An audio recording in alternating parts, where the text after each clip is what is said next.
Before I put together a new ITX build, I usually pre-assemble everything just to make sure all of the components are working, and I do get a boot.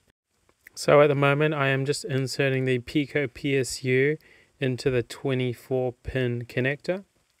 This Pico PSU that I purchased is from AliExpress and it is rated at 300 watts. It is one of the more popular Pico PSUs, so I just went with whatever had a lot of orders because I knew that I wouldn't get any issues pretty much.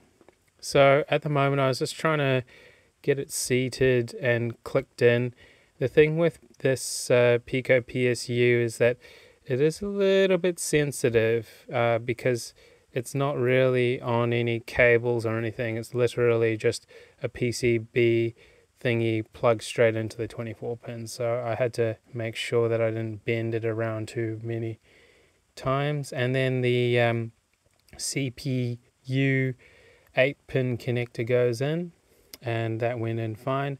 And that's pretty much it. It does have these SATA connectors, but to be honest, I really don't need the SATA connectors, so I just unplugged that, and then that really cleaned things up. So it is a really simple sort of setup. So you just got the 8-pin Pico PSU into the 24-pin connector, and that is it.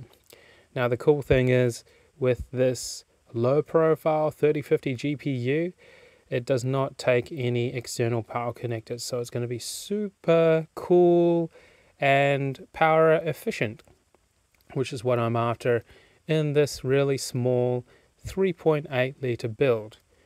I don't want to be running too hot, running too much power for this Pico PSU, because to be honest, I'm not sure how much it can handle, but I do have plans to upgrade to the 4060 low profile once the price gets back to normal.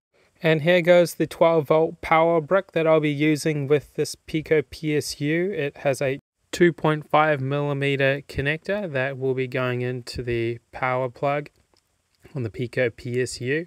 So I'll go ahead and plug that in, which I had already tested before, and it definitely goes in, which is fantastic. And I guess surprisingly, that was pretty much all that was required. So now the HDMI cable obviously needs to go into the GPU, and now it is the exciting moment of doing the boot up.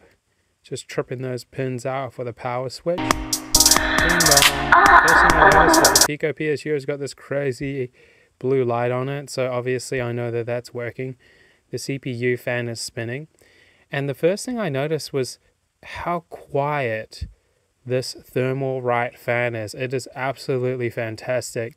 It is so good that I ordered another one off Amazon, and I'll be putting it into my 5-liter case to replace that crappy fan, because I'll tell you what, this Thermalright fan is amazing. And I found out that it's actually a ball bearing powered, and oh yes, good news is I got a boot straight into Windows. Fantastic.